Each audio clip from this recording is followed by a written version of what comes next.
నమస్కారం. మన భారతదేశం ఆధ్యాత్మికతకు మరియు అద్భుతమైన నిర్మాణాలకు నిలయం. కొన్ని వేల సంవత్సరాల నాటి మన ప్రాచీన ఆలయాల గురించి తెలిస్తే మీరు తప్పకుండా అక్కడికి వెళ్ళాలని అనుకుంటారు. లేపాక్షి వీరభద్రస్వామి ఆలయం రాతితో నిర్మించిన ఆలయం, కానీ ఆ రాళ్లలో కనిపించే కళకు ప్రాణం ఉన్నట్లు అనిపిస్తుంది. నేలపై పూర్తిగా నిలబడని ఒక స్తంభం, ఒకే రాతితో చెక్కిన భారీ నంది, అద్భుతమైన శిల్పాలు, రంగురంగుల చిత్రాలు, ఇవన్నీ ఒకే చోట కనిపిస్తే అది మన ఆంధ్రప్రదేశ్లోని చారిత్రక క్షేత్రం లేపాక్షి. అక్కడ కొలువై ఉన్న శ్రీ వీరభద్రస్వామి విజయనగర శిల్పకళకు అద్భుతమైన నిదర్శనం.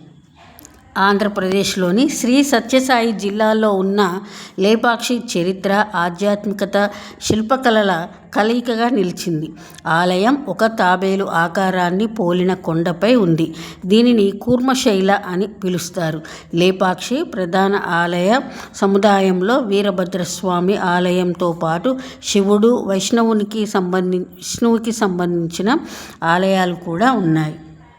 లేపాక్షి ఆలయం ప్రస్తుత రూపం విజయనగర సామ్రాజ్య కాలంలో విశేషంగా అభివృద్ధి చెందింది. అచ్యుత దేవరాయల కాలంలో 16వ శతాబ్దంలో ఆలయ నిర్మాణం మరియు విస్తరణకు వీరన్న అనే సోదరులు ముఖ్యమైన పాత్ర పోషించినట్లు చారిత్రక ఆధారాలు చెబుతున్నాయి. ఆలయంలో కనిపించే మండపాలు, స్తంభాలు, శిల్పాలు, చిత్రాలు ఆ కాలం నాటి శిల్పుల ప్రతిభను మన కళ్ళ ముందు నిలబెడతాయి. ఇప్పుడు లేపాక్షి ఆలయంలోని అత్యంత ఆసక్తికరమైన అద్భుతాన్ని చూద్దాం. అదే వేలాడే స్తంభం. ఆలయంలోని అనేక రాతి స్తంభాలలో ఒక స్తంభం నేలను పూర్తిగా తాకకుండా ఉన్నట్లు కనిపిస్తుంది. స్తంభం కింద ఖాళీ ఉండటంతో దాని కింద నుంచి పలుచని కాగితం లేదా వస్త్రాన్ని జార్చి అవతలి వైపుకు తీసుకెళ్లగలిగేంత స్థలం కనిపిస్తుంది. ఇది విజయనగర కాలం నాటి నిర్మాణ నైపుణ్యానికి ఆశ్చర్యపరిచే ఉదాహరణగా ప్రసిద్ధి చెందింది.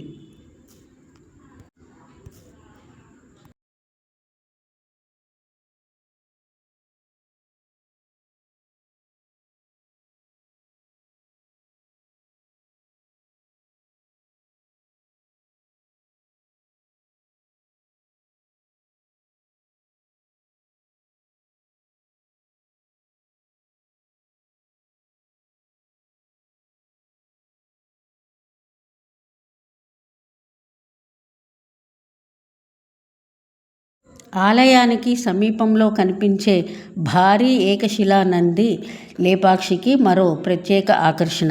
ఒకే రాతితో చెక్కబడిన ఈ నంది శిల్పం భారతదేశంలోని ప్రసిద్ధ ఏకశిలా నంది శిల్పాలలో ఒకటి. నంది విగ్రహం వెనుక లేపాక్షి ఆలయ నిర్మాణం కనిపించే దృశ్యం భక్తులకే కాదు, కళాభిమానులకు కూడా ఎంతో ఆకట్టుకుంటుంది. లేపాక్షి పేరుకు సంబంధించిన ఒక ప్రసిద్ధ రామాయణ గాథ కూడా ప్రచారంలో ఉంది. రావణుడు సీతాదేవిని తీసుకువెళ్తున్నప్పుడు జటాయువు అతన్ని అడ్డుకోవడానికి ప్రయత్నించాడని రామాయణ కథనం చెబుతుంది. యుద్ధంలో గాయపడిన జటాయువును శ్రీరాముడు ఇక్కడ చూశాడని స్థానిక సంప్రదాయం చెబుతుంది. అప్పుడు శ్రీరాముడు లే పక్షి అని పలికాడని, అందుకే ఈ ప్రాంతానికి లేపాక్షి అనే పేరు వచ్చిందని ఒక ప్రసిద్ధి స్థానిక గాథ ఉంది.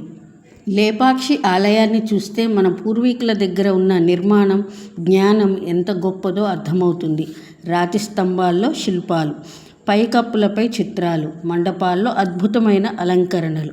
ఇవి కేవలం దేవాలయ నిర్మాణాలు కాదు, ఇవి మన భారతీయ కళా సంపదకు నిలువెత్తు సాక్ష్యాలు.